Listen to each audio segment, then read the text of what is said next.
You're going to say, wait a minute, this isn't a war on terrorism. This is a war on this is imperialism. This is colonialism, you know. And this is why it's a distraction, because you need the help of these people.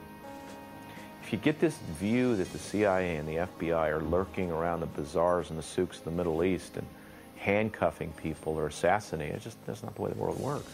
You've got to have the help of the locals to identify these people and either put them in jail or remove them from positions where they can do harm. In January of 2002, as I was sitting in the bunker of the U.S. Embassy in Kabul, Afghanistan, and I and several colleagues were sitting around the one little working TV, and lo and behold, here came the infamous statement of the axis of evil, you know, Iraq, Iran, and North Korea. And we all looked at ourselves and went, oh my God, you know, here we are kind of in ground zero of Afghanistan, and Washington's talking about and talking in very belligerent terms about these other three countries, and we don't have Afghanistan anywhere close to being settled. The only person Saddam was a threat to at this point, as we saw when the army collapsed, was to Iraq. He didn't have weapons of mass destruction. He wasn't scaring anybody. He certainly wasn't scaring the Iranians or the Turks or the Saudis or anybody else. It was a state that was on the verge of failure. Now it is a failed state. Failed states cause terrorism. You know, you can name them. Afghanistan, Lebanon, Somalia. Anytime you create a vacuum, it's where people flock to or discontented to fight wars. The only real connection is that having invaded Iraq, we are very likely to make it a focus of terrorism. We are likely to produce what the president has said Iraq represents, namely the central battlefield in the war on terrorism. Why?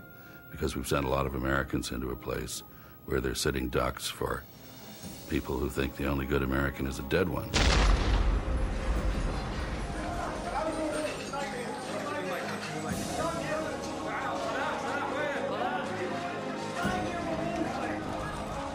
"22 people were killed in the attack.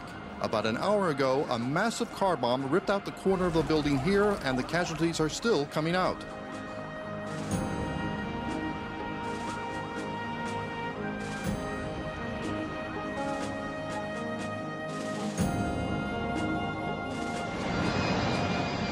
Iraq cannot be governed by Americans. I don't care what the intention is. I don't care if we truly want to build a democracy. It cannot be ruled by foreign power. We, as the one indispensable nation of the world, as we characterized ourselves for so long in the last administration, cannot contemplate that possibly someone else might not like everything we call the American way of life, and that they would, in fact, welcome us into their countries. This may not be the case. The only tool in the toolbox of the Bush administration is military force. Military force is a very blunt instrument. It just doesn't work. We've created more terrorists in Iraq, and we haven't even solved the problem in Afghanistan. One of the more ironic effects of the attack on Iraq was to buttress other countries in the conviction of the famous remark by an Indian general after the first Gulf War, when he said the lesson of this war is that if you have to fight the United States, you better have nuclear weapons. In some respects, it's as if Vietnam didn't even happen. It's as if a lot of our leaders have suffered some kind of historical and political lobotomy. And that's frightening. And every American should be concerned about that, because the United States ultimately is supposed to be an exemplar for the rest of the world. We are supposed to be, in Ronald Reagan's words, that shining city on a hill. Well, that shining city is looking kind of slummy right now in terms of our image abroad, and I think with good reason. We've violated, I think, fundamental principles that have guided this country's foreign policy so successfully since 1947. You don't want your president to be seen as a hot dog. And when your president gets into a jumpsuit and gets in the back of a jet and lands on an aircraft carrier and then waddles out with his little straps between his legs, and that's not, I mean, you want a sign of kind of maturity and not testosterone blasting through when you're talking about things so fundamentally important as sending a nation to war and sending young men and women to their deaths. There is a sense in Washington now that you can't raise objections to this because you're not supporting the troops in the field. I would rapidly point out that unlike almost anybody I know that holds office in this country, I've had 2 sons in uniform, both of whom have been in combat, and so I don't have to take any nonsense from anybody, nor will I. Mark Twain's definition of patriotism says patriotism is supporting your country all the time and your government when it deserves it. Well, I don't think it's patriotic to stand by and remain silent while your country stumbles into disaster. Patriotism is the last refuge of scoundrels, and I think these are scoundrels. They have no argument now. They have no defense for what they did. The country is in a terrible international security situation that I think is perilous. So they're attacking the patriotism of others. Having been an insider, I know that the insiders don't have it all right. They make mistakes, and indeed, there's more likely to be mistakes, and there's more likely to be misjudgment if there is no criticism. It was Jefferson who said that our kind of government is not based on trust. It's based on, in fact, suspicion. Supporting the Constitution, understanding what's in the Constitution, caring about the Constitution. That's why we don't have a king, because we have a piece of paper.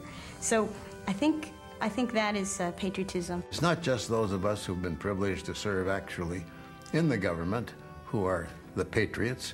It's every citizen who respects and honors the fact that we have such a wonderful country. To suggest that if you have a different viewpoint than any given administration, or if you're not supporting the president in policies that may be highly erroneous, I don't see that as patriotism at all. In fact, I would argue that any patriot with integrity is going to speak out if he or she feels that we're on the wrong course. It's not unpatriotic to demand that Congress upholds its constitutional responsibilities regarding the declaration of war. It's not unpatriotic to be very upset, vocally upset, when Congress abrogates this constitutional responsibility by transferring war powers authority to the President of the United States, as they did in October of 2002. Listen, when you guys were working NASDAQ and the dot-coms, I was out in Iraq trying to get rid of Saddam and almost got killed for it. And besides, almost going to jail.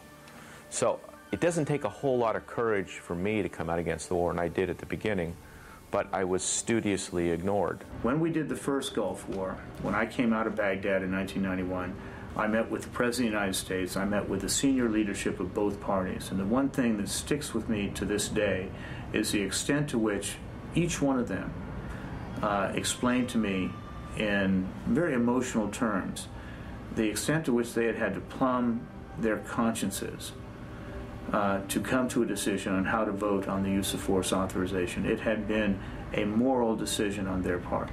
It had been one that had kept them up at night as they thought their way through this.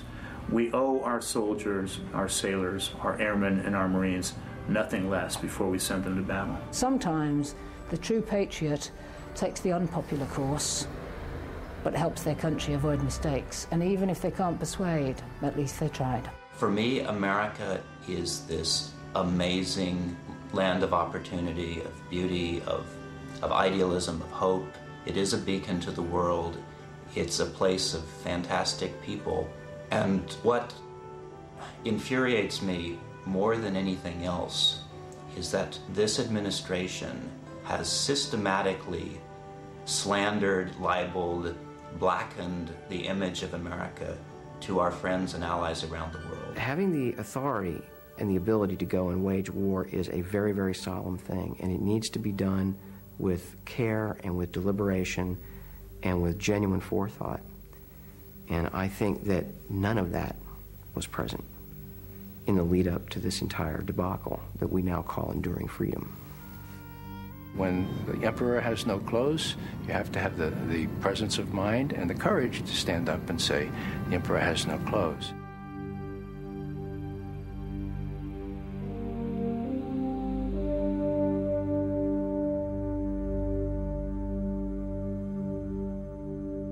Let me comment on that.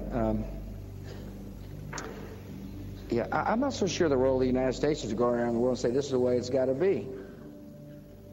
We can help.